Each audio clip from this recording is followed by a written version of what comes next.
यो सच्चिदानंद भगवान की जय। गोस्वामी तुलसीदास जी की जय। श्यापति रामचंद्र की जय। पवन सुत हनुमान की जय। चारों भाइयों की जय। उमापति महादेव की जय। श्री गुरुदेव महाराज की जय। राम शैल शोभा निरखी भरत रय हृदय अति प्रेम।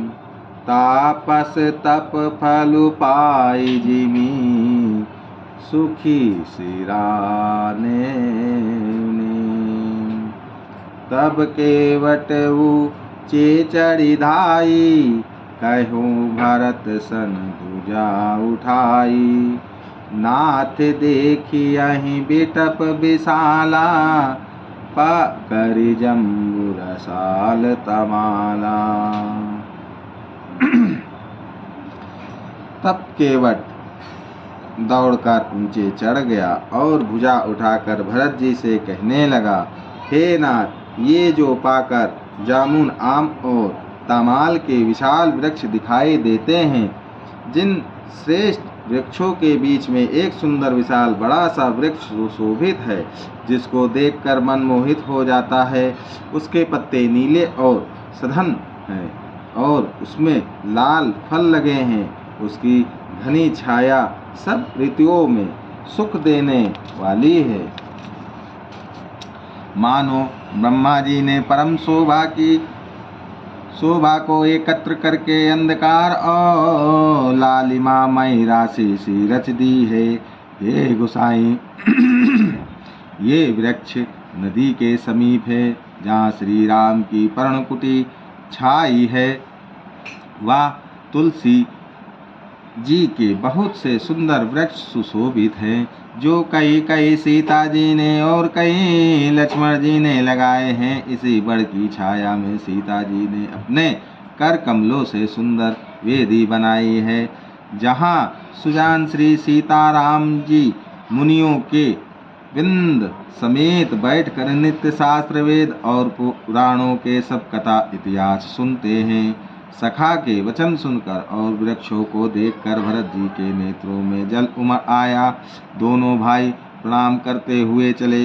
उनके प्रेम का वर्णन करने से सरस्वती जी भी सकुचाती हैं। श्री रामचंद्र जी के चरण चिन्ह देखकर दोनों भाई ऐसे हर्षित होते हैं, मानो दरिद्र पारस पा गया हो। वहाँ के रज को मस्तक पर रखकर हृदय में और नेत्रों में लगाते हैं और श्री रघुनाथ जी के मिलने के समान सुख पाते हैं। भरत जी को अत्यंत अनिवर्चनीय दशा देख कर वन के पशु पक्षी और जड़ वृक्ष आदि जीव प्रेम में मग्न हो गए। प्रेम के विशेष वश होने से सखा निषाद राज को भी रास्ता भूल गया। तब देवता सुंदर रास्ता बतलाकर फूल बरसाने लगे। भरत के प्रेम की इस स्थिति को देखकर सिद्ध और साधक लोग भी अनुराग से भर गए और उनके स्वाभाविक प्रेम की प्रशंसा करने लगे कि यदि इस पृथ्वी तल पर भरत का जन्म अथवा प्रेम ना होता तो जड़ को चेतन और चेतन को जड़ कौन कहता। प्रेम अमृत है, विरामंद्राचल पर्वत है, भरत जी गहरे समुद्र हैं। कृपा के समुद्र श्री रामचंद्र जी ने देवता और साधुओं के हित के लिए स्वयं इस भरत रूपी गहरे समुद्र को अपने विराह रूपी मंद्राचल पर्वत मंद्राचल से मथ कर या प्रेम रूपी अमृत प्रकट किया है। सखा निषाद राज सहित इस मनोहर जोड़ी को सघन वन की आड़ के कारण लक्ष्मण जी नहीं देख पाए। भरत जी ने प्रभु श्री रामचंद्र जी के समस्त सुमंगलों के धाम और सुंदर पवित्र आश्रम को देखा। आश्रम में प्रवेश करते ही भरत जी का दुख और जलन मिट गया, मानो योगी को परमातत्व की प्राप्ति हो गई हो। भरत जी ने देखा कि लक्ष्मण जी प्रभु के आगे खड़े हैं और पूछे हुए वचन प्रेम पूर्वक कह रहे हैं, पूछी हुई बात का प्रेम पूर्वक उत्तर दे रहे हैं। सिर पर जटा है, कमर में मुनियों का वलकल वस्त्र बांधे हैं और उसी में तरकस कसे हैं। हाथ में बाण तथा कंधे पर धनुष है। वेदी पर मुनि तथा साधुओं का समुदाय बैठा है और सीता जी सहित श्री रघुनाथ जी विराजमान हैं। श्री राम जी के वलकल वस्त्र हैं, जटा धारण किए हैं, श्याम शरीर है। सीता जी ऐसे लगते हैं मानो रति और कामदेव ने मुनि का वेश धारण किया है। श्री राम जी अपने कर कमलों से धनुष बाण फेर रहे हैं और हंस कर देखते हैं। जी की जलन हर लेते हैं, अर्थात जिसकी और भी एक बार हंसकर देख लेते हैं उसी को परम आनंद और शांति मिल जाती है। सुंदर मुनि मंडली के बीच में सीता जी और रघुकुल चंद्र श्री रामचंद्र जी ऐसे शोभित हो रहे हैं मानो ज्ञानी की सभा में साक्षात भक्ति और सच्चिदानंद शरीर धारण करके विराजमान है। छोटे भाई शत्रुघ्न और सखा निषाद राज समेत भरत जी का मन प्रेम में मग्न हो रहा है। हर्ष शोक सुख दुख आदि सब भूल गए हैं। हे नाथ रक्षा कीजिए, हे गुसाई रक्षा कीजिए, ऐसा कहकर वे पृथ्वी पर दंड की तरह गिर पड़े। प्रेम भरे वचनों से लक्ष्मण जी ने पहचान लिया और मन में जान लिया कि भरत जी प्रणाम कर रहे हैं। वे श्री राम जी की ओर मुंह किए खड़े थे। भरत जी पीठ पीछे थे, इससे उन्होंने देखा नहीं।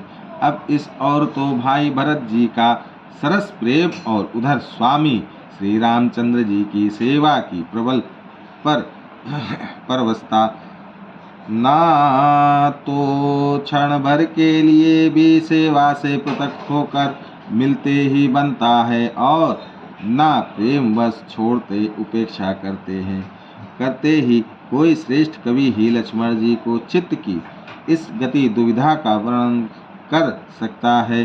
वे सेवा पर भार रखकर रह गए, सेवा को ही विशेष महत्वपूर्ण समझकर उसी में लगे रहे मानो चढ़ी हुई पतंग को खिलाड़ी पतंग उड़ाने वाला खींच रहा हो।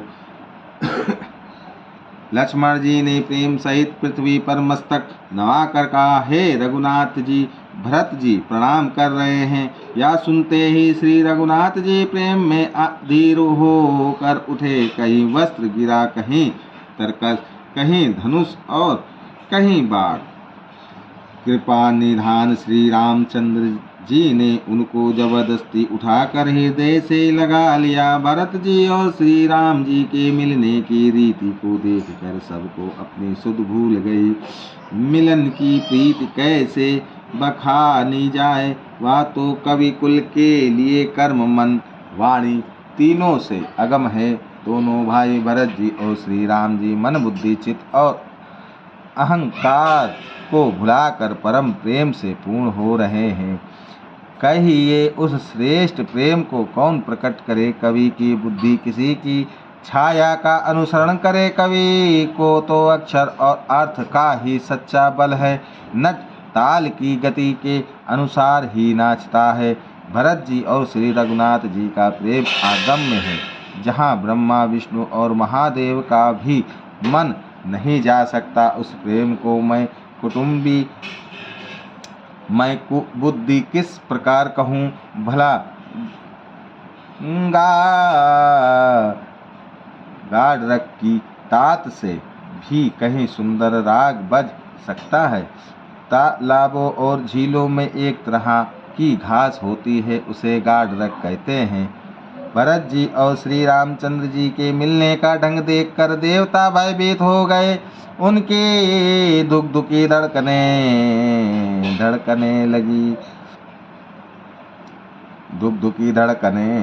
लगी। देव गुरु बृहस्पति जी ने समझाया, तब कही वे मूर्ख चेते और फूल बरसाकर प्रशंसा करने लगे।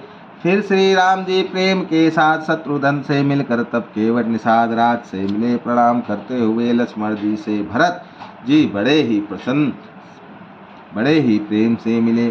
तब लक्ष्मण जी ललकार बड़ी उमंग के साथ छोटे भाई शत्रुघ्न से मिले। फिर उन्होंने निषाद राज को हृदय से लगा लिया। फिर भरत शत्रुघ्न दोनों भाइयों ने उपस्थित मुनियों को प्रणाम किया और इच्छित आशीर्वाद पाकर वे आनंदित हुए। छोटे भाई शत्रुघ्न सहित भरत जी प्रेम में उमग कर सीता जी के चरण कमलों की रज सिर पर धारण कर बार बार प्रणाम करने लगे। सीता जी ने उन्हें उठाकर उनके सिर को अपने कर कमलों से स्पर्श कर सिर पर हाथ फेर कर उन दोनों को बैठाया। सीता जी के मन ही मन आशीर्वाद दिया, क्योंकि वे स्नेह में मग्न हैं। उन्हें देख कि शुद्ध बुद्ध नहीं है। सीता जी को सब प्रकार से अपने अनुकूल देखकर भरत जी सोच रहित हो गए और उनके हृदय का कल्पित भय जाता रहा। उस समय ना तो कोई कुछ कहता है, ना कोई कुछ पूछता है। मन प्रेम से परिपूर्ण है, वह अपनी गति से खाली है, अर्थात संकल्प विकल्प और चल्ले से शून्य है। उस अवसर पर केवट निषाद राज धीरज धर और हाथ जोड़कर प्रणाम करके विनती करने लगा। हे नाथ मुनिनाथ, वशिष्ठ जी के साथ सब माताएं, नगर निवासी, सेवक, सेनापति, मंत्री सब आपके वियोग से व्याकुल होकर आए हैं। गुरु का आगमन सुनकर शील के समुद्र श्री रामचंद्र जी ने सीता जी के पास शत्रुघ्न को रख दिया और वे परम धीर धर्म धुरंधर दीन दयाल श्री रामचंद्र जी उसी समय वेग के साथ चल पड़े। गुरु जी के दर्शन करके लक्ष्मण जी सहित प्रभु श्री रामचंद्र जी प्रेम में भर गए और दंडवत प्रणाम करने लगे। मुनि श्रेष्ठ वशिष्ठ जी ने दौड़कर उन्हें हृदय से लगा लिया और प्रेम में उमग कर वे दोनों भाइयों से मिले। फिर प्रेम से पुलकित होकर केवट निषाद राज ने अपना नाम लेकर दूसरे वशिष्ठ जी को दंडवत प्रणाम किया। ऋषि वशिष्ठ जी ने राम सखा जानकर उसको जबरदस्ती हृदय से लगा लिया, मानो जमीन पर लौटते हुए प्रेम को समेट लिया हो। श्री रघुनाथ जी की भक्ति सुंदर मंगलों का मूल है। इस प्रकार कहकर सराहना करते हुए देवता आकाश से फूल बरसाने लगे। वे कहने लगे, जगत में इसके समान सर्वथा नीच कोई नहीं और वशिष्ठ जी के समान बड़ा कौन है। जिस निषाद को देखकर मुनिराज वशिष्ठ जी लक्ष्मण जी से भी अधिक उससे आनंदित होकर मिले, यह सब सीतापति श्री रामचंद्र जी के भजन का प्रत्यक्ष प्रताप और प्रभाव है। दया की खान सुजान भगवान श्री रामचंद्र जी ने सब लोगों को दुखी मिलने के लिए व्याकुल जाना। तब जो जिस भाव से मिलने का अभिलाषी था उस प्रकार का रुख रखते हुए उसकी रुचि के अनुसार उन्होंने लक्ष्मण जी सहित पल भर में सब किसी से मिलकर उनके दुख और कठिन संतापों को दूर कर दिया। श्री रामचंद्र जी के लिए यह कोई बड़ी बात नहीं है। जैसे करोड़ों घोड़ों में एक ही सूर्य की पृथक पृथक छाया प्रतिबिंब एक साथ ही दिखती है। समस्त पूर्ववासी प्रेम में उमग करके वट से मिलकर उसके भाग्य की सराहना करते हैं। श्री रामचंद्र जी ने सब माताओं को दुखी देखा, मानो सुंदर लताओं की पंक्तियों को पाला मार गया हो।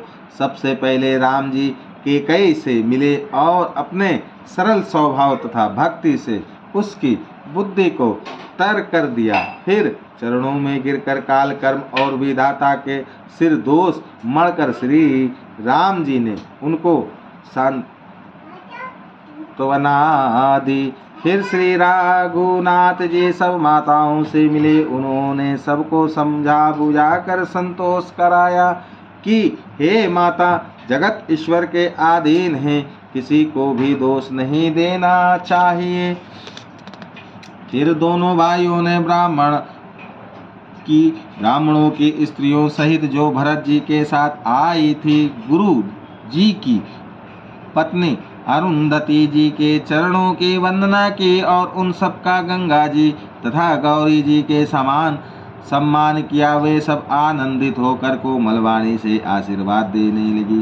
तब दोनों भाई पैर पकड़कर सुमित्रा जी की गोद में जा छिपटे, मानो किसी अत्यंत दरिद्र को संपत्ति से भेंट हो गई हो। फिर दोनों भाई माता कौशल्या जी के चरणों में गिर पड़े। प्रेम के मारे उनके सारे अंग शिथिल हैं। बड़े ही स्नेह से माता ने उन्हें हृदय से लगा लिया और नेत्रों से बहे हुए प्रेम आंसुओं के जल से उन्हें नहला दिया। उस समय के हर्ष और विषाद को कवि कैसे कहें, जैसे गूंगा स्वाद को कैसे बतावे।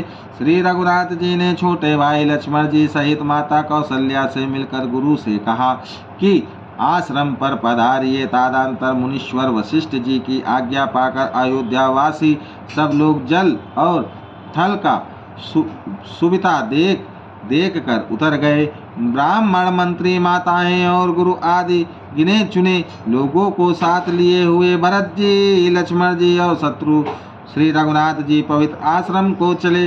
सीता जी आकर मुनि श्रेष्ठ वशिष्ठ जी के चरणों लगी और उन्होंने मन मांगी उचित आशीष पाई। फिर मुनियों की स्त्रियों सहित गुरु पत्नी अरुंधति जी से मिली।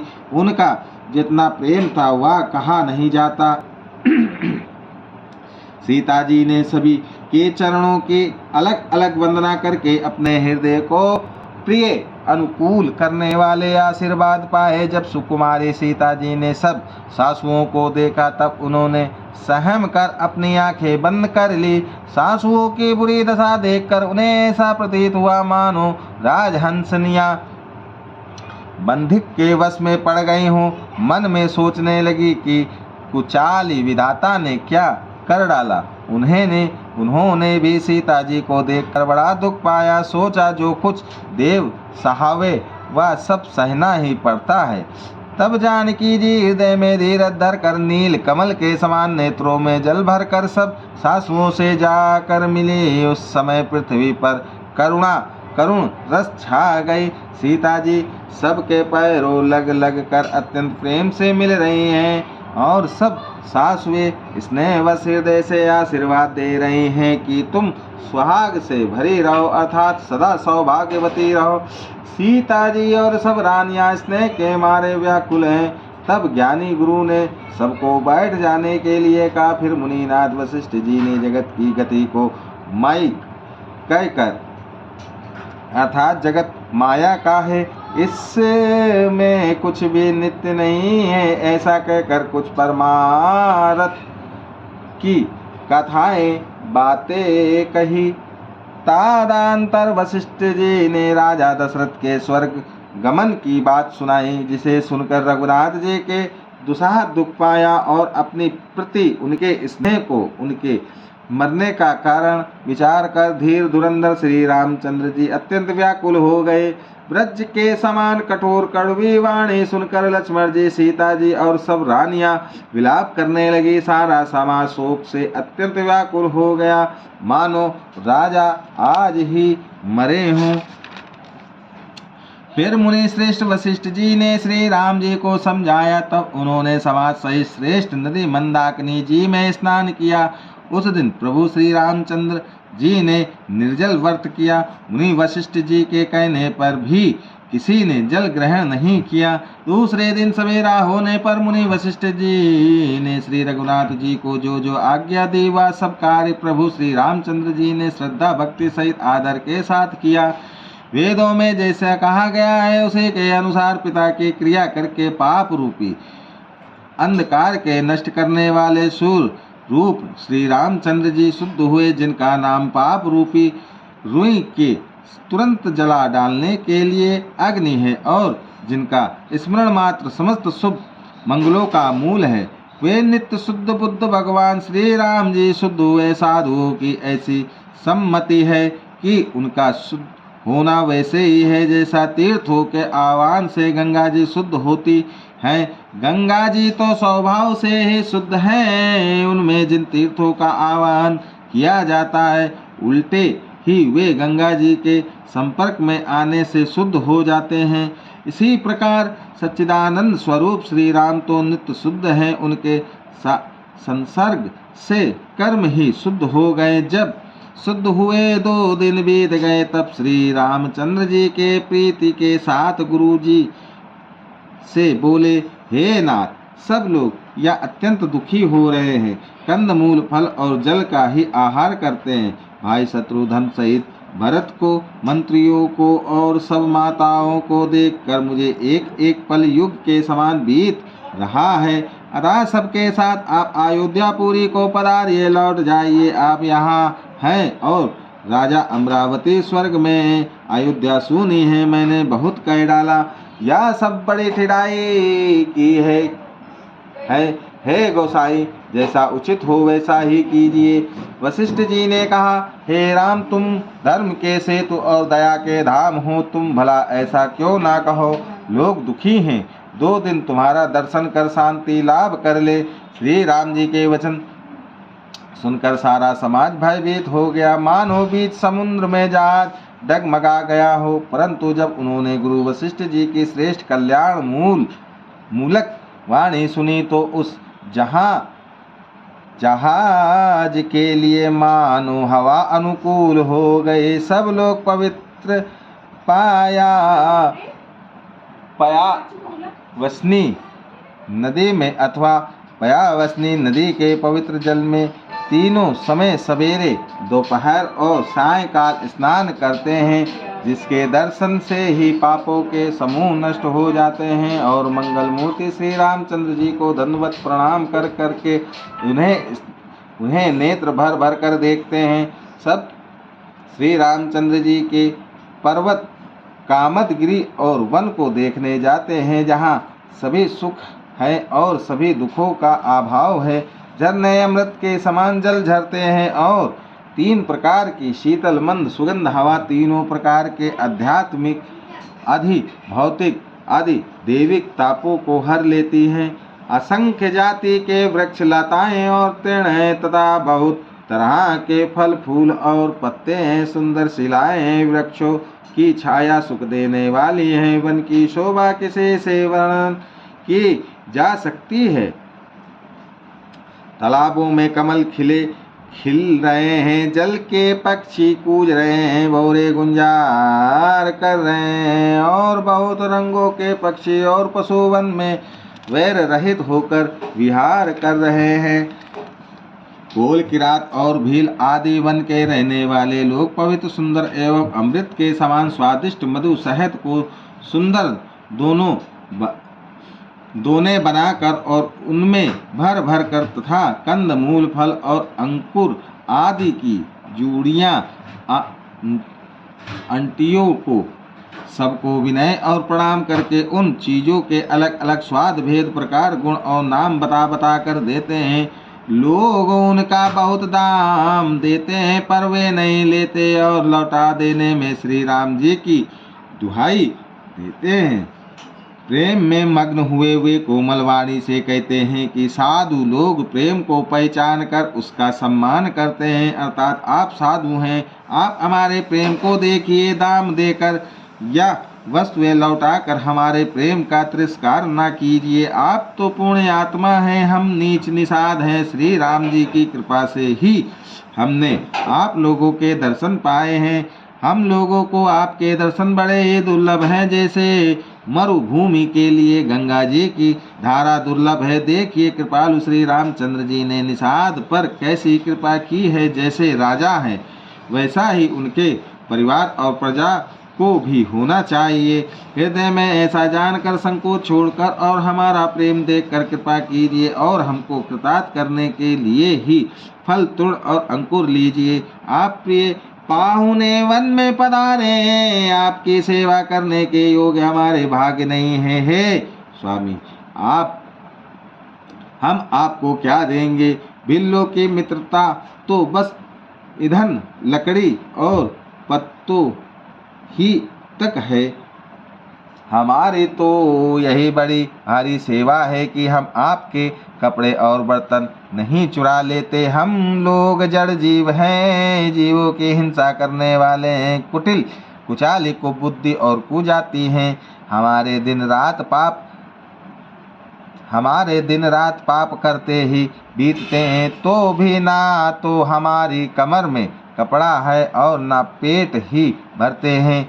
हम में स्वप्न में भी कभी धर्म बुद्धि कैसी, यह सब तो श्री रघुनाथ जी के दर्शन का प्रभाव है।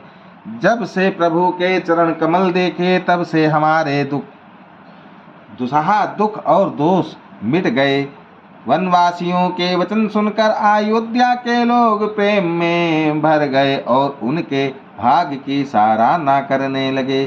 सब उनके भाग्य की सराहना करने लगे और प्रेम के वचन सुनने लगे। उन लोगों के बोलने और मिलने का ढंग तथा श्री सीताराम जी के चरणों में उनका प्रेम देखकर सब सुख पा रहे हैं। उन कोल बिल्लू की वाणी सुनकर सभी नर नारी अपने प्रेम का निरादर करते हैं, उसे धिक्कार देते हैं। तुलसीदास जी कहते हैं कि यह रघुवंशवणी श्री रामचंद्र जी की कृपा है कि लोहा नौका को अपने ऊपर लेकर तैर गया।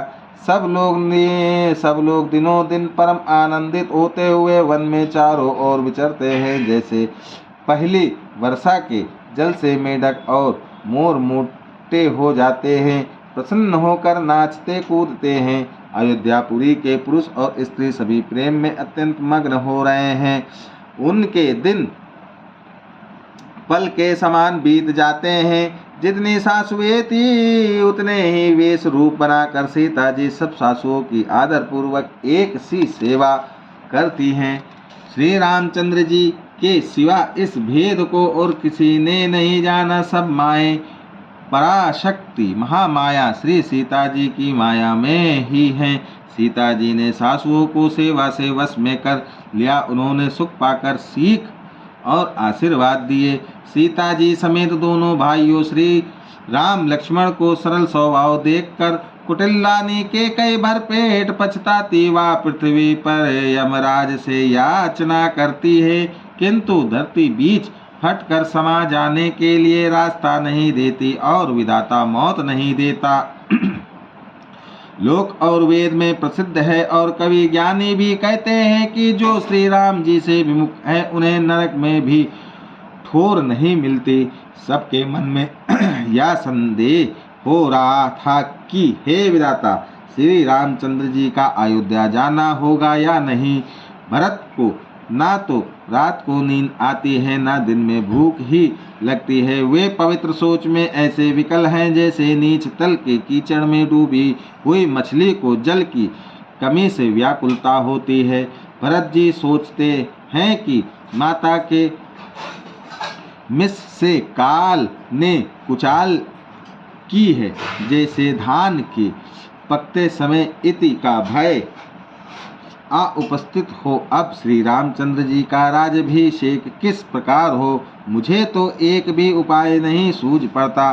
गुरु जी की आज्ञा मानकर तो श्री राम जी अवश्य ही अयोध्या को लौट चलेंगे, परंतु मुनि वशिष्ठ तो श्री रामचंद्र जी की रुचि जानकर ही कुछ कहेंगे, अर्थात वे श्री राम जी की रुचि देखे बिना जाने को नहीं कहेंगे।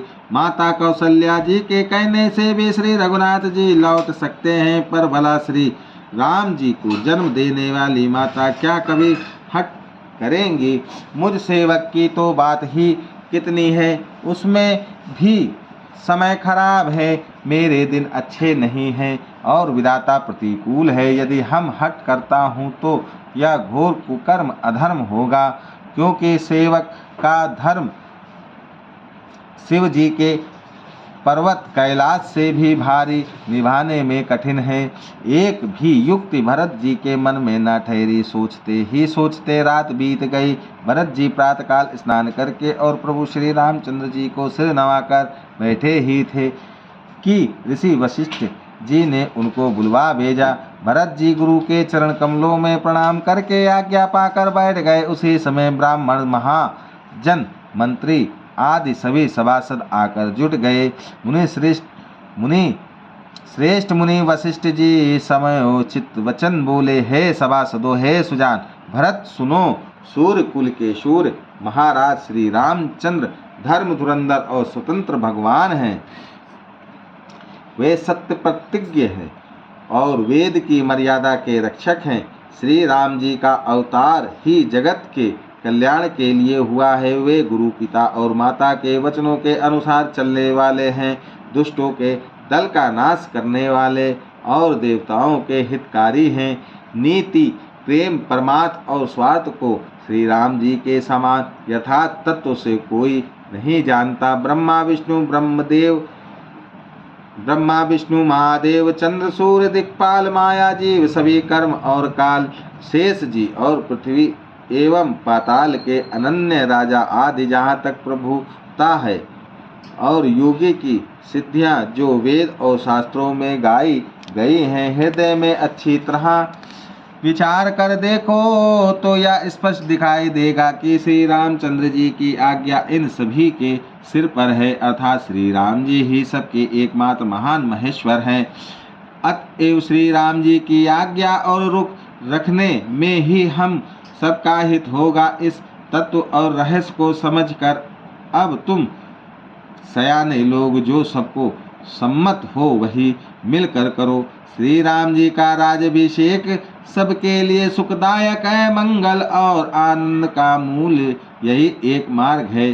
अब श्री रघुनाथ जी अयोध्या किस प्रकार चले विचार कर कहो, वही उपाय किया जाए। मुनि श्रेष्ठ वशिष्ठ जी की नीति, परमार्थ और स्वार्थ लौकिक हित में सनी हुई वाणी सबने आदर पूर्वक सुनी, पर किसी को कोई उत्तर नहीं आता। सब लोग भूले विचार शक्ति से रहित हो गए। तब भरत ने सिर नवाकर हाथ जोड़े और कहा, सूर्य वंश में एक से एक अधिक बड़े बहुत से राजा हो गए हैं। सभी के जन्म के कारण पिता माता होते हैं और शुभ अशुभ कर्मों का फल विधाता देते हैं।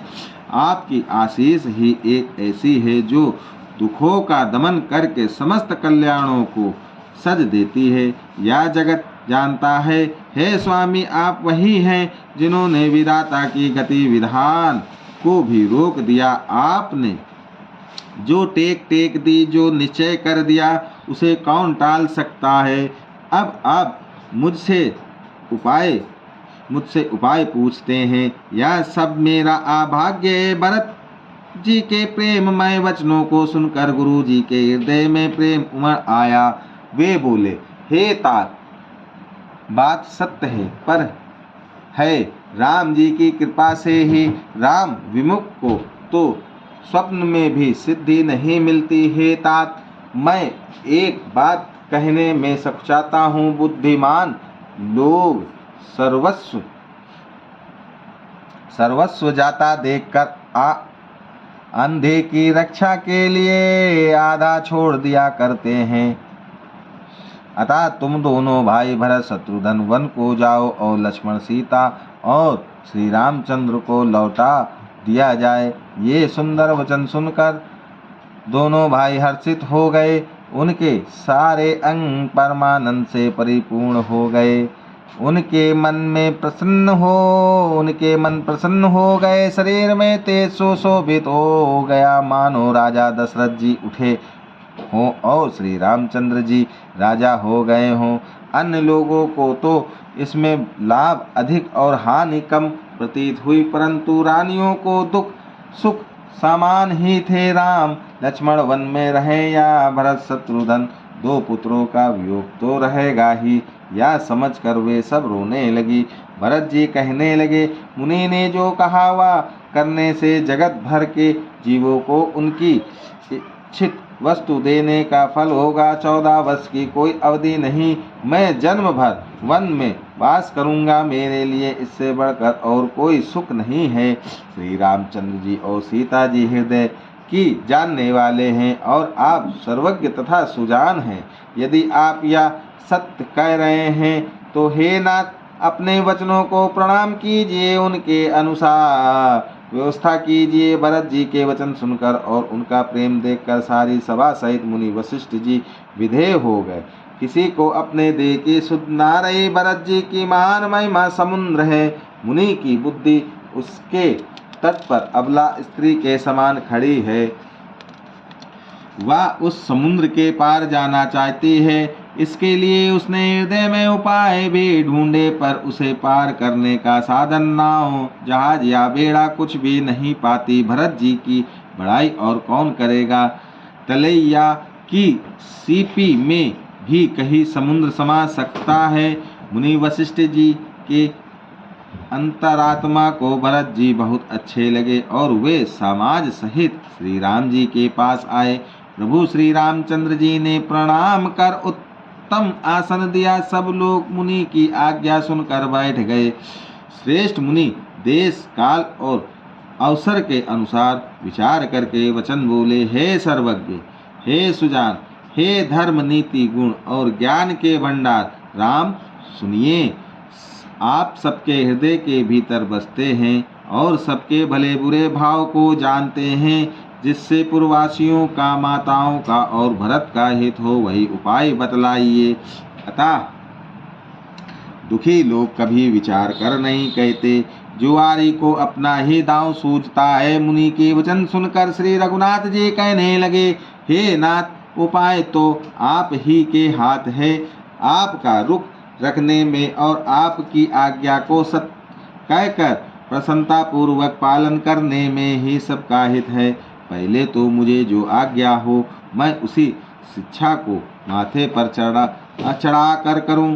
फिर हे गोसाई, आप जिसको जैसा कहेंगे वह सब तरह से सेवा में लग जाएगा, आज्ञा पालन करेगा। मुनि वशिष्ठ जी कहने लगे, हे राम, तुमने सच कहा, पर भरत के प्रेम ने विचार को नहीं रहने दिया।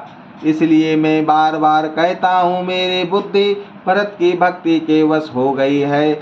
मेरी समझ में तो भरत की रुचि रखकर जो कुछ किया जाएगा, शिव जी साक्षी हैं, वह सब शुभ ही होगा। पहले भरत की विनती आदर पूर्वक सुन लीजिए, फिर उस पर विचार कीजिए। तब साधु मत, लोक मत, राजनीति और वेदों को निचोड़कर सार निकाल कर वैसा ही उसी के अनुसार कीजिए। भरत जी पर गुरु जी का स्नेह देखकर श्री रामचंद्र जी के हृदय में विशेष आनंद हुआ।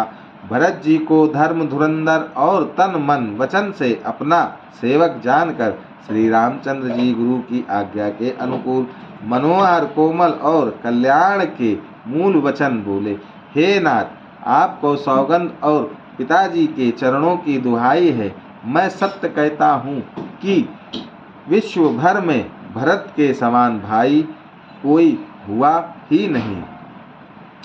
जो लोग गुरु के चरण कमलों के अनुरागी हैं, वे लोक में लौकिक दृष्टि से भी और वेद में परमार्थिक दृष्टि से भी बड़भागी होते हैं।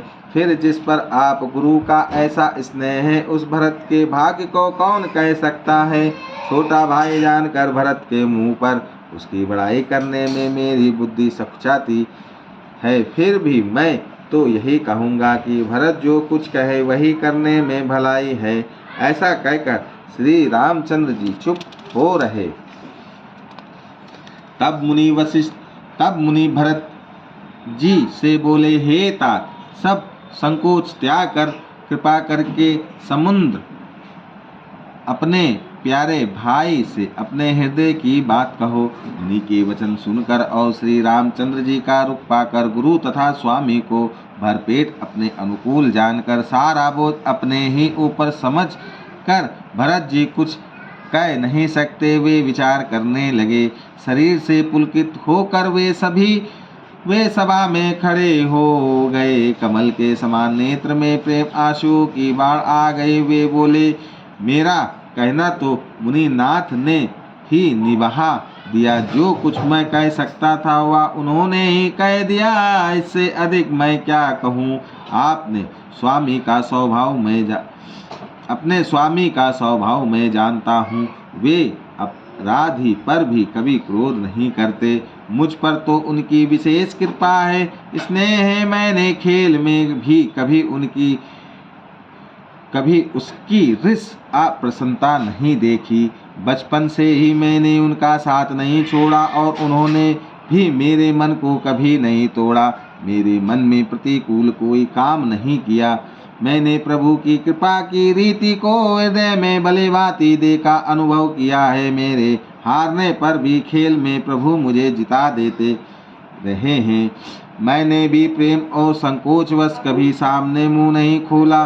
प्रेम के प्यासे मेरे नेत्र आज तक प्रभु के दर्शन से तृप्त नहीं हुए, परंतु विधाता मेरा दुलार न सह सका। उसने नीच माता के बहाने मेरे और स्वामी के बीच अंतर डाल दिया। यह भी कहना आज मुझे शोभा नहीं देता, क्योंकि अपनी समझ से कौन साधु और पवित्र हुआ है। जिसको दूसरे साधु और पवित्र माने वही साधु है। माता नीच है और मैं सदाचारी और साधु हूँ, ऐसा हृदय में लाना ही करोड़ों दुराचारों के समान है। क्या कोंदों की बाली उत्तम धान फल सकती है? क्या काली घोंगी मोती उत्पन्न कर सकती है? स्वप्न में भी किसी को दोष का लेस भी नहीं है। मेरा भाग्य ही अथाह समुद्र है। मैंने अपने पापों का परिणाम समझे बिना ही माता को कटु वचन कहकर व्यर्थ ही जलाया। मैं अपने हृदय में सब और खोज कर हार गया। मेरी भलाई का कोई साधन नहीं सूझता। एक ही प्रकार भले ही निश्चय ही मेरा भला है, वह यह है कि गुरु महाराज सर्व सामर्थ हैं और श्री रामचंद्र श्री सीताराम जी मेरे स्वामी हैं। इसी से परिणाम मुझे अच्छा जान पड़ता है। साधुओं की सभा में गुरुजी और स्वामी के समीप इस पवित्र तीर्थ स्थान में मैं सत्य भाव से कहता हूँ, या प्रेम है या प्रपंच, छल कपट झूठ है या सच, इसे सर्वज्ञ मुनि वशिष्ठ जी और अंतर्यामी श्री रघुनाथ जी जानते हैं। प्रेम के प्रण को निभाकर महाराज पिताजी का मरना और माता की कुबुद्धि दोनों का सारा संसार साक्षी है। माताएं व्याकुल हैं, वे देखी नहीं जाती। अवधपुरी के नर नारे दुसाताप से जल रहे हैं। मैं ही इन सारे अनर्थों का मूल हूँ, या सुन और समझकर मैंने सब दुख सहा है। श्री रघुनाथ जी, लक्ष्मण जी और सीता जी के साथ मुनियों का सा वेश धारण कर बिना जूते पहने पांव प्यादे पैदल ही वन को चले गए। यह सुनकर शंकर जी साक्षी हैं। इस घाव से भी मैं जीता रहा गया। यह सुनते ही मेरे प्राण नहीं निकल गए। फिर निषाद राज का प्रेम देखकर भी इस ब्रज से भी कठोर हृदय में छेद नहीं हुआ या फटा नहीं। अब यह आकर सब आँखों देख लिया। या जड़ जीव जीता रहकर सभी सहावेगा, जिनको देख कर रास्ते की सांपनी और बिच्छी भी अपने भयानक विष और तीव्र क्रोध को त्याग देती हैं। वे ही श्री रघुनंदन लक्ष्मण सीता, जिसको शत्रु जान पड़े उसके कई के पुत्र मुझको छोड़कर देव दुसहा दुख और किसे सहा वेगा। अत्यंत व्याकुल तथा दुख प्रेम विनय और नीति में सनी हुई भरत जी की श्रेष्ठ वाणी सुनकर सब लोग शोक में मग्न हो गए। सारी सभा में विषाद छा गया, मानो कमल के वन पर पाला पड़ गया हो। तब ज्ञानी मुनि वशिष्ठ जी ने अनेक प्रकार की पुरानी ऐतिहासिक कथाएं कहकर भरत जी का समाधान किया। फिर सूर्य कुल रूपी कुमुद वन की प्रफुल्लित करने वाले चंद्रमा श्री रघुनंदन उचित वचन बोले। हे तात, तुम अपने हृदय में व्रत ही ग्लानि करते हो। जीव की गति को ईश्वर के अधीन जानो। मेरे मत में भूत भविष्य वर्तमान तीनों कालों और स्वर्ग पृथ्वी और पाताल तीनों लोकों के सब पूर्ण आत्मा पुरुष तुमसे नीचे हैं। हृदय में भी तुम पर कुटिलता का आरोप करने से या लोग यहाँ के सुख यश आदि बिगड़ जाता है और परलोक भी नष्ट हो जाता है। मरने के बाद भी अच्छी गति नहीं मिलती। माता के कई को तो वे ही मूर्ख दोष देते हैं जिन्होंने गुरु और साधुओं की सभा का सेवन नहीं किया है। हे भरत, तुम्हारा नाम स्मरण करते ही सब पाप प्रपंच अज्ञान और समस्त आमंगलों के समूह मिट जाएंगे। अतः इस लोक में सुंदर यश और परलोकों में सुख प्राप्त होगा। हे भरत, मैं स्वभाव से ही सत्य कहता हूँ। शिव जी साक्षी है, या पृथ्वी तुम्हारी ही रखी रह रही है। हे तात, तुम व्यर्थ कुतर्क न करो। वैर और प्रेम छिपाए नहीं छिपते। पक्षी और पशु मुनियों के पास बेधड़क चले जाते हैं, पर सिंह हिंसा करने वाले बंदिकों को देखते ही भाग जाते हैं। मित्र और शत्रु को पशु पक्षी भी पहचानते हैं। फिर मनुष्य शरीर तो गुण और ज्ञान का भंडार ही है। हे तात, मैं तुम्हें अच्छी तरह जानता हूँ, क्या करूँ? जी में बड़ा असमंजस दुविधा है। राजा ने मुझे त्याग कर सत्य को रखा और प्रेम प्रण के लिए शरीर छोड़ दिया। उनके वचनों को मेटते मन में सोच होता है, उससे भी बढ़कर तुम्हारा संकोच है। उस पर भी गुरुजी ने मुझे आज्ञा दी है, इसलिए अब तुम जो कुछ कहो अवश्य ही मैं वही करना चाहता हूँ। तुम मन को प्रसन्न कर और संकोच को त्याग कर जो कुछ कहो मैं आज वही करूं। सत्य प्रतिज्ञा रघुकुल श्रेष्ठ श्री राम जी या वचन सुनकर सारा समाज सुखी हो गया।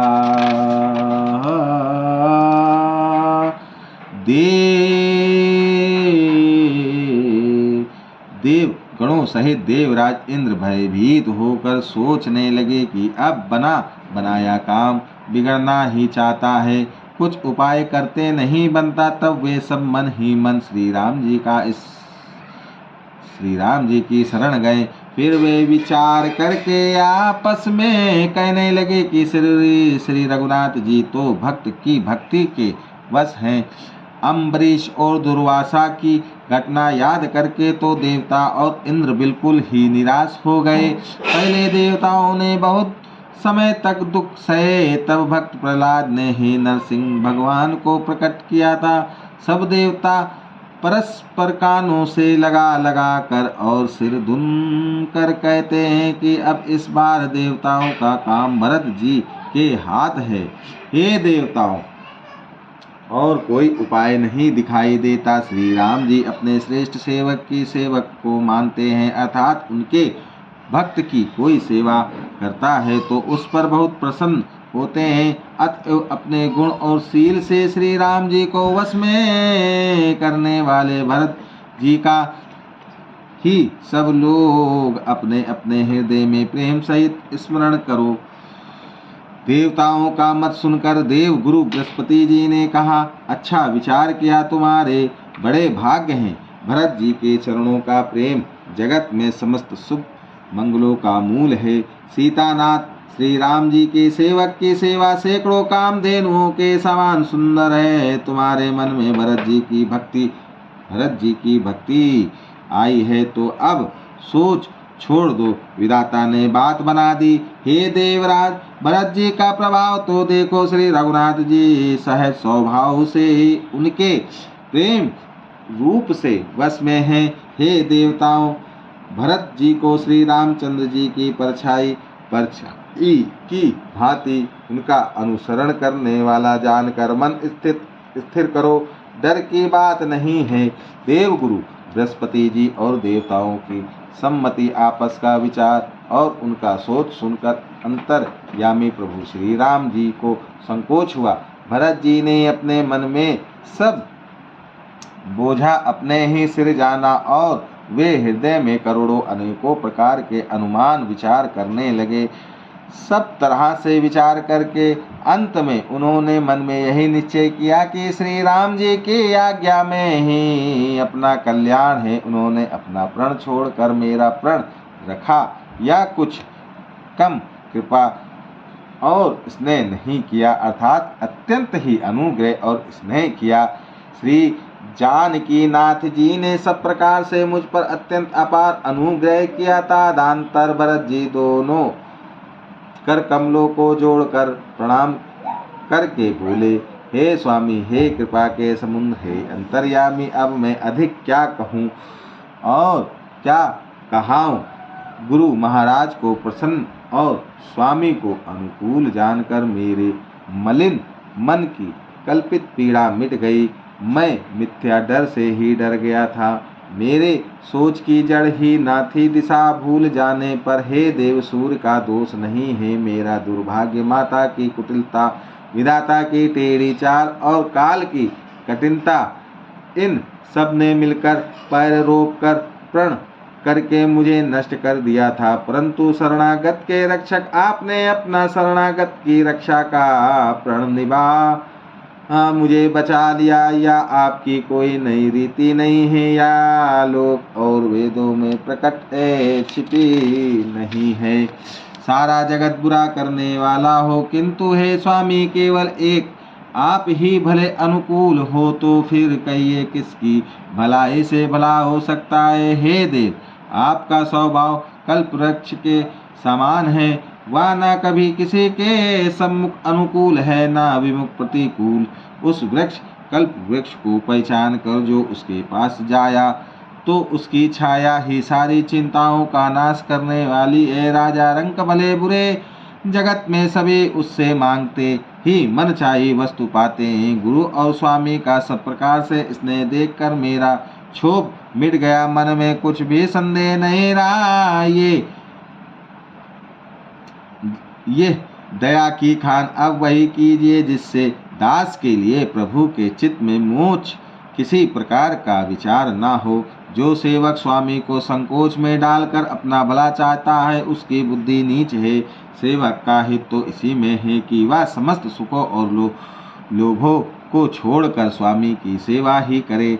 हे नाथ, आपके लौटने में सभी का स्वार्थ है और आपकी आज्ञा पालन करने में करोड़ों प्रकार के कल्याण हैं। यही स्वार्थ और परमार्थ का सार निचोड़ है। समस्त पुण्यों का फल और संपूर्ण शुभ गतियों का श्रृंगार है। हे देव, आप मेरी एक विनती सुनकर फिर जैसा उचित हो वैसा ही कीजिए। राज तिलक की सब सामग्री सजा कर लाई गई है। जो प्रभु का मन माने तो उसे सफल कीजिए, उसका उपयोग कीजिए। छोटे भाई शत्रुघ्न समेत मुझे वन में भेज दीजिए और अयोध्या लौटकर सबको सानाथ कीजिए, नहीं तो किसी तरह भी याद। यदि आप अयोध्या जाने को तैयार ना हो, हे नाथ, लक्ष्मण और शत्रुघ्न दोनों भाइयों को लौटा दीजिए और मैं आपके साथ चलूं, अथवा हम तीनों भाई वन चले जाएं जहाँ जाए। और हे रघुनाथ जी, आप श्री सीता जी सहित अयोध्या को लौट जाइए। हे दया सागर, जिस प्रकार से प्रभु का मन प्रसन्न हो वही कीजिए। हे देव, आपने सारा भार जिम्मेवारी मुझ पर रख दिया, पर मुझ में ना तो नीति का विचार है ना धर्म का। मैं तो अपने स्वार्थ के लिए सब बातें कह रहा हूँ। अतः दुखी मनुष्य के चित्त में चेत विवेक नहीं रहता। स्वामी की आज्ञा सुनकर जो उत्तर दे, ऐसे सेवक को देख कर लज्जा भी लजा जाती है। मैं अवगुणों का ऐसा अथाह समुद्र हूँ कि प्रभु को उत्तर दे रहा हूँ, किंतु स्वामी आप स्नेहवश साधु सहकर मुझे सराहते हैं। हे कृपालु, अब तो वही मत मुझे भाता है जिससे स्वामी का मन संकोच न पावे। प्रभु के चरणों की शपथ है, मैं सत्य भाव से कहता हूँ, जगत के कल्याण के लिए एक यही उपाय है। प्रसन्न मन से संकोच त्याग कर प्रभु जिसे जो आज्ञा देंगे उसे सब लोग सिर चढ़ा चढ़ा कर पालन करेंगे और सब उपद्रव और उलझने मिट जाएंगी। भरत जी के पवित्र वचन सुनकर देवता हर्षित हुए और साधु साधु कहकर सराहना करते हुए देवताओं ने फूल बरसाए। अयोध्या निवासी असमंजस के वश हो गए कि देखे अब श्री राम जी क्या कहते हैं।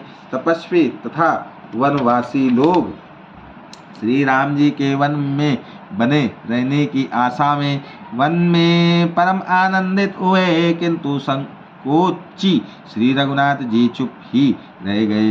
प्रभु की यह स्थिति मौन देख सारी सभा सोच में पड़ गई। उसी समय जनक जी के दूत आए। या सुनकर मुनि वशिष्ठ जी ने उन्हें तुरंत बुलवा लिया। उन्होंने आकर प्रणाम करके श्री रामचंद्र जी को देखा। उनका मुनियों का सा वेश देखकर वे बहुत ही दुखी हुए। मुनि श्रेष्ठ वशिष्ठ जी ने दूतों से बात पूछी कि राजा जनक का कुशल समाचार कहो। या मुनि का कुशल प्रश्न सुनकर सकुचाकर पृथ्वी पर मस्तक नवाकर वे श्रेष्ठ दूत हाथ जोड़कर बोले, हे स्वामी, आपका आदर के साथ पूछना यही है गोसाई कुशल का कारण हो गया। नहीं तो हे नाथ कुशल क्षेम तो सब कौशलनाथ दशरथ जी के साथ ही चली गई। उनके चले जाने से यूं तो सारा जगत ही अनाथ स्वामी के बिना असहाय हो गया, किंतु मिथिला और अवध तो सिरो विशेष रूप से अनाथ हो गए।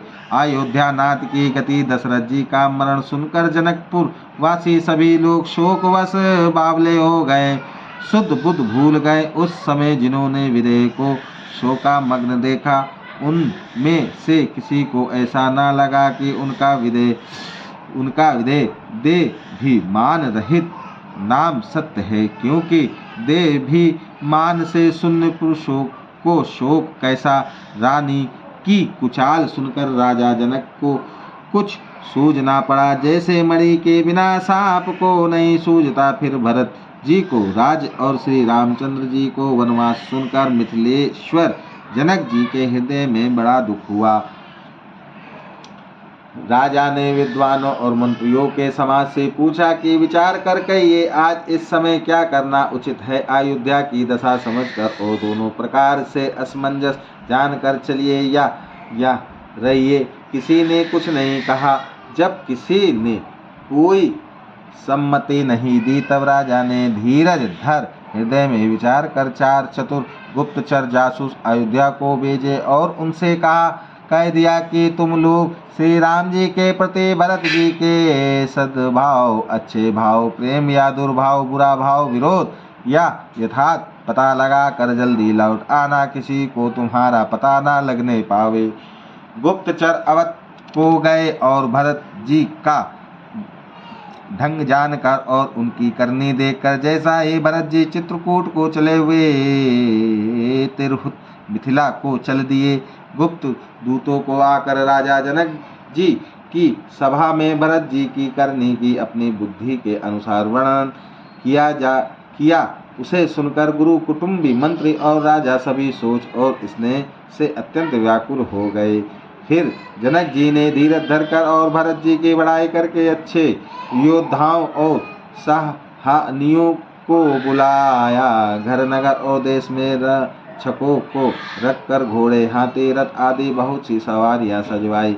वे दुगुड़ियां मुहूर्त साध कर उसी समय चल पड़े। राजा ने रास्ते में कहीं विश्राम भी नहीं किया। आज ही सवेरे प्रयागराज में स्नान करके चले हैं। जब सब लोग यमुना जी उतरने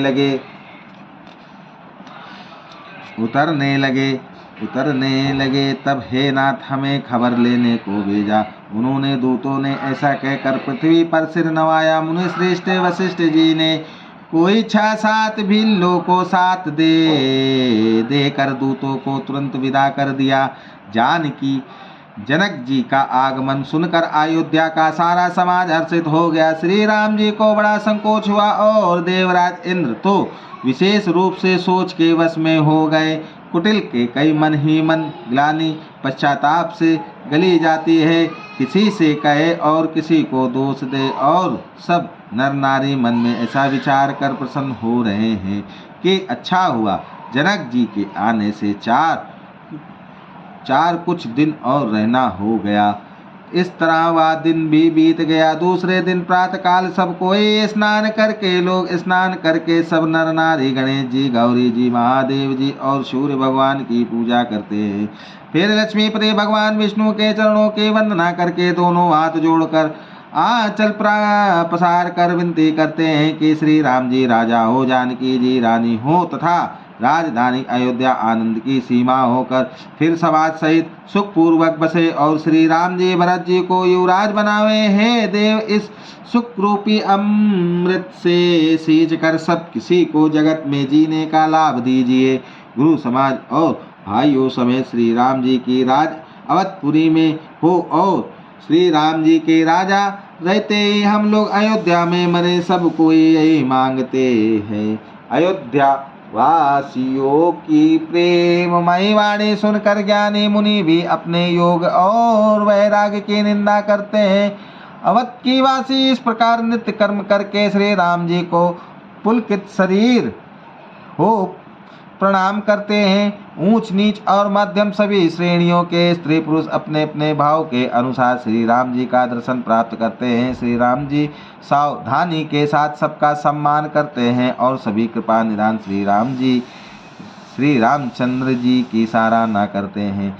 श्री राम जी की लड़कपन से यह बान है कि वे प्रेम को पहचान कर नीति का पालन करते हैं। श्री रघुनाथ जी शील और संकोच के समुद्र हैं। वे सुंदर मुख के या सबके अनुकूल रहने वाले, सुंदर नेत्रों वाले या सबको कृपा और प्रेम की दृष्टि से देखने वाले सरल स्वभाव हैं। श्री राम जी के गुण समूह को कहते कहते सब लोग प्रेम में भर गए और अपने भाई को सराहने लगे कि जगत में हमारे समान पुण्य की बड़ी पूंजी वाले थोड़े ही हैं, जिन्हें श्री राम जी अपना करके जानते हैं। ये मेरे हैं ऐसा जानते हैं।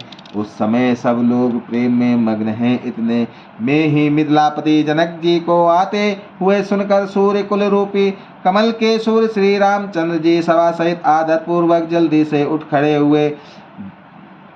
भाई मंत्री गुरु और पूर्ववासियों को साथ लेकर श्री रघुनाथ जी आगे जनक जी की अगवानी में चले।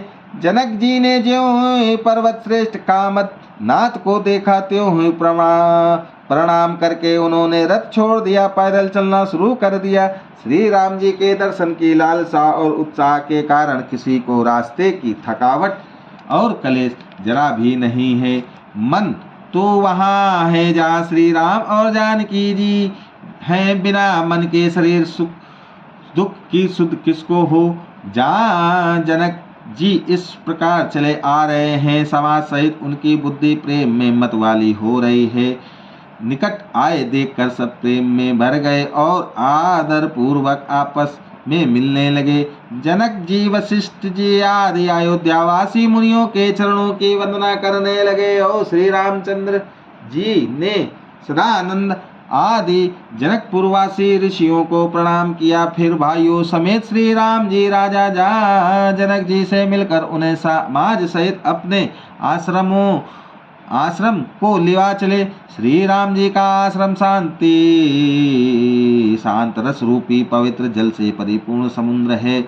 जनक जी की सेना समाज मानो करुणा रस की नदी है, जिसे श्री रघुनाथ जी उस आश्रम रूपी संत रस के समुद्र में मिलने के लिए जा रहे हैं। यह करुणा की नदी इतनी बड़ी हुई है कि ज्ञान वैराग्य रूपी किनारों को डुबाती जाती है। शोक भरे वचन नदी और नाले हैं जो इस नदी में मिलते हैं और सोच की लंबी सांसें आहें ही वायु के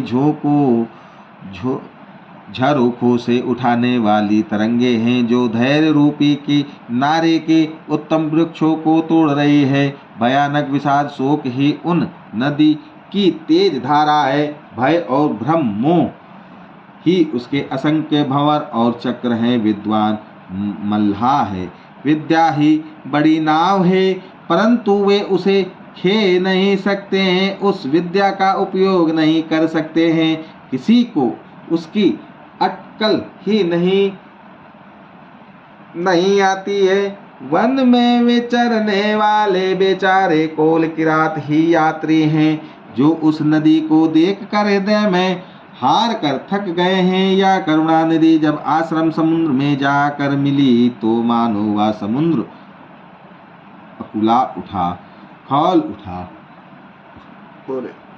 दोनों राज समाज शोक से व्याकुल हो गए। किसी को ना ज्ञान रहा, ना धीरज और ना लाज ही रहे। राजा दशरथ के रूप गुण और शील की सराहना करते हुए सब रो रहे हैं और शोक समुद्र में डुबकी लगा रहे हैं। शोक समुद्र में डुबकी लगाते हुए सभी स्त्री पुरुष महान व्याकुल होकर चिंता कर रहे हैं। वे सब विधाता को दोष देते हुए क्रोध युक्त होकर कह रहे हैं कि प्रतिकूल विधाता ने यह क्या किया। तुलसीदास जी कहते हैं कि देवता, सिद्ध, तपस्वी, योगी और मुनि गणों में कोई भी सामर्थ्य नहीं है जो उस समय विधेय जनक राज की दशा देखकर प्रेम की नदी को पार कर सके, प्रेम में मग्न हुए बिना रह सके। जहाँ तहाँ श्रेष्ठ मुनियों ने लोगों को अपरिमित उपदेश दिए और वशिष्ठ जी ने विधेय जनक जी से कहा, हे राजन, आप धैर्य धारण कीजिए।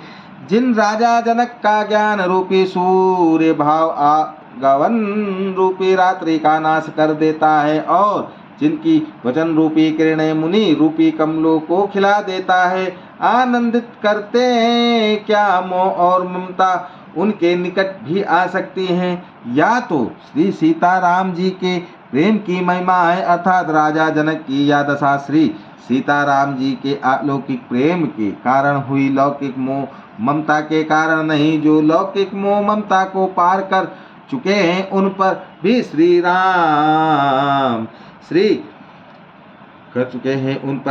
सीताराम जी का प्रेम अपना प्रभाव दिखाए बिना नहीं रहता। विषय साधक और ज्ञानवान सिद्ध पुरुष जगत में ये 3 प्रकार के जीव वेदों ने बताए हैं। इन तीनों में जिसका चित्त राम जी के स्नेह से सरस सराबोर रहता है, साधुओं की सभा में उसका बड़ा आदर होता है। श्री राम जी के प्रेम के बिना ज्ञान शोभा नहीं देता। जैसे कर्णधार के बिना जहाज, वशिष्ठ जी ने विधेय राज जनक जी को बहुत प्रकार से समझाया। तदनंतर सब लोगों ने श्री राम जी के घाट पर स्नान किया। स्त्री पुरुष सब शोक से पूर्ण थे। वह दिन बिना ही जल के बीत गया। भोजन की बात तो दूर रही, किसी ने जल तक नहीं पिया। पशु पक्षी और हिरणों तक ने कुछ आहार नहीं किया। तब प्रियजनों एवं कुटुंबियों का तो विचार ही क्या किया जाए। निमिराज जनक जी और रघुराज रामचंद्र जी तथा दोनों ओर के समाज ने दूसरे दिन सवेरे स्नान किया और सब वड़ के वृक्ष के नीचे जा बैठे। सबके मन उदास और शरीर दुबले हैं। जो दशरथ जी की नगरी अयोध्या के रहने वाले और जो मिथिलापति जनक जी के नगर जनकपुर के रहने वाले ब्राह्मण थे तथा सूर्यवंश के गुरु वशिष्ठ जी तथा जनक जी के पुरोहित सदानंद जी, जिन्होंने संसारिक अभ्युदय का मार्ग तथा परमार्थ का मार्ग छान डाला था, वे सब धर्म, नीति, वैराग्य तथा विवेक युक्त अनेकों उपदेश देने वाले विश्वामित्र जी ने पुरानी कथाएं इतिहास कह कर सारी सभा को सुंदर वाणी से समझाया। तब श्री रघुनाथ जी ने विश्वामित्र जी से कहा कि हे नाथ, कल सब लोग बिना जल पिए ही रह गए थे, अब कुछ आहार करना चाहिए। विश्वामित्र जी ने कहा कि श्री रघुनाथ जी उचित ही कह रहे हैं। 2.5 पहर दिन आज भी बीत गया। विश्वामित्र जी का रुख देखकर तिरहुत राज जनक जी ने कहा, यह अन्न खाना उचित नहीं है। राजा का सुंदर कथन सबके मन को अच्छा लगा। सब आज्ञा पाकर नहाने चले। उसी समय अनेकों प्रकार के बहुत से फल, मूल, पत्ते, मूल आदि बहगियों और बोझों में भर भर कर वनवासी कोल किरात लोग ले आए। श्री रामचंद्र जी की कृपा से सब पर्वत मनचाही वस्तुएं देने वाली हो गई। वे देखने मात्र से ही दुखों का सर्वथा हर लेते हैं। कहाँ के तालाब व नदियाँ, वन और पृथ्वी के सभी भोगों में मानो आनंद और प्रेम उमड़ रहा है। बेल और वृक्ष सभी फल और फूलों से युक्त हो गए। पक्षी, पशु और भौरे अनुकूल बोलने लगे। उस अवसर पर वन में बहुत उत्साह आनंद था। सब किसी को सुख देने वाली शीतल मंद सुगंध हवा चल रही थी।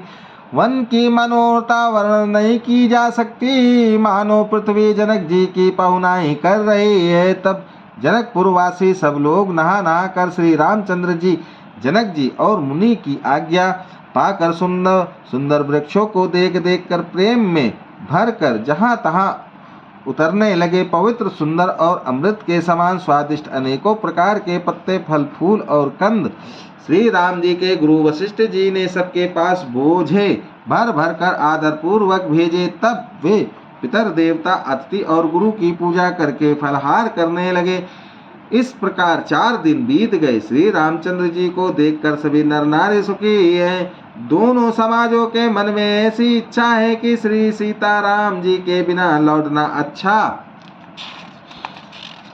नहीं है। श्री श्री श्री श्री श्री सीताराम जी के साथ वन में रहना करोड़ों देवलोकों के निवास के समान सुखदायक है। श्री लक्ष्मण जी, श्री राम जी और श्री जानकी जी को छोड़कर जिसको घर अच्छा लगे विधाता उसके विपरीत है। जब देव सबके अनुकूल हो तभी श्री राम जी के पास वन में निवास हो सकता है। मंदाकिनी जी का तीनों समय स्नान और आनंद तथा मंगलों की माला समूह रूप श्री राम का दर्शन, श्री राम जी के पर्वत कामदनाथ वन और तपस्वियों के स्थानों में घूमना और अमृत के समान कंदमूल फलों का भोजन 14 वर्ष सुख के साथ पल के साथ समान हो जाएंगे, बीत जाएंगे, जाते हुए जान ही ना पड़ेगा।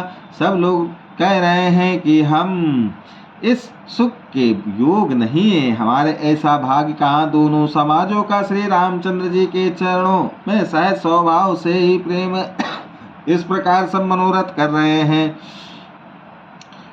हैं। उनके प्रेम युक्त वचन सुनते ही सुनने वालों के मन को हर लेते हैं। उसी समय सीता जी की माता सुनैना जी की भेजी हुई दासियां कौशल्या जी आदि के मिलने का सुंदर अवसर देख कर आई।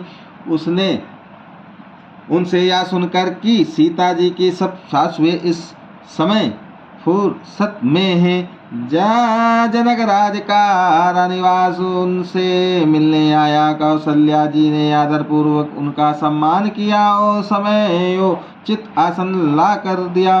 दोनों ओर सबके शील और प्रेम को देखकर और सुनकर कठोर ब्रज भी पिघल जाते हैं। शरीर पुलकित और शिथिल है और नेत्रों में शोक और प्रेम के आंसू हैं। सब अपने पैरों के नखों से जमीन कुरेदने और सोचने लगी।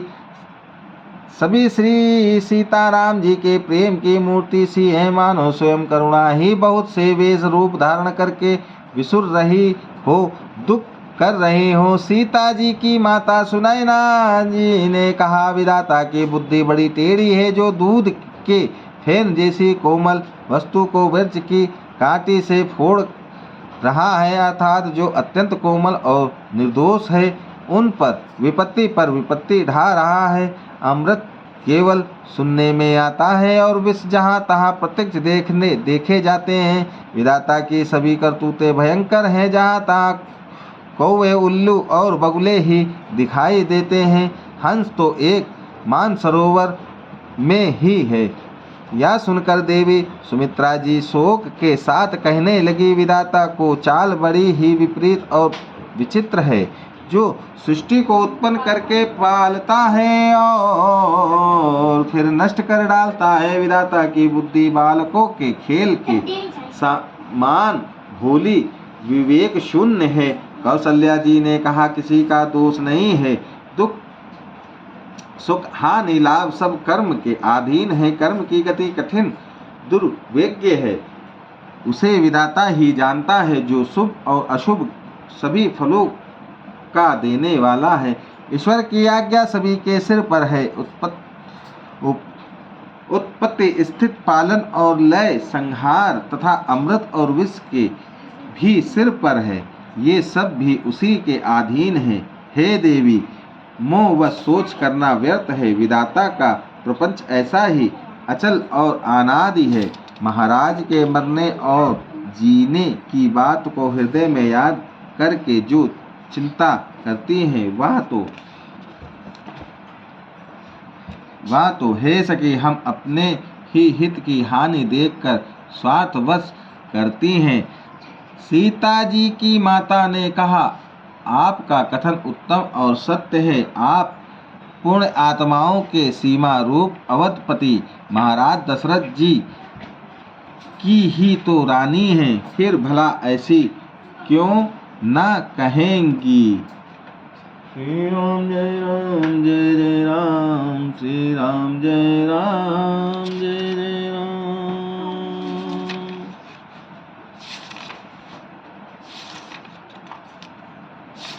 श्री राम जय राम जय जय राम, श्री राम जय राम जय जय। विश्राम नहीं आ रहा, बहुत लंबा है। श्री राम जय राम जय जय राम, श्री राम जय राम जय जय राम, श्री राम जय राम जय जय।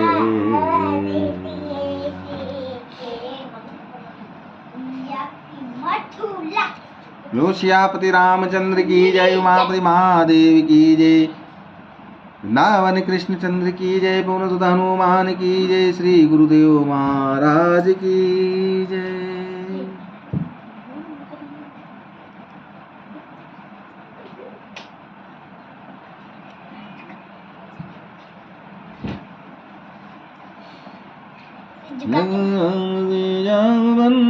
बल बल नामन पो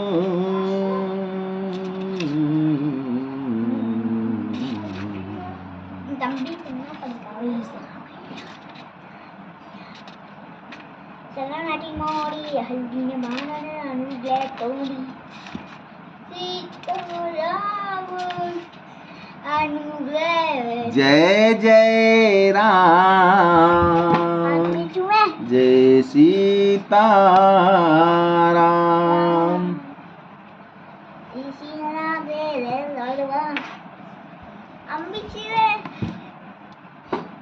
चल चल चल चल चल चलो पीछे हटो, पीछे हटो। जय जय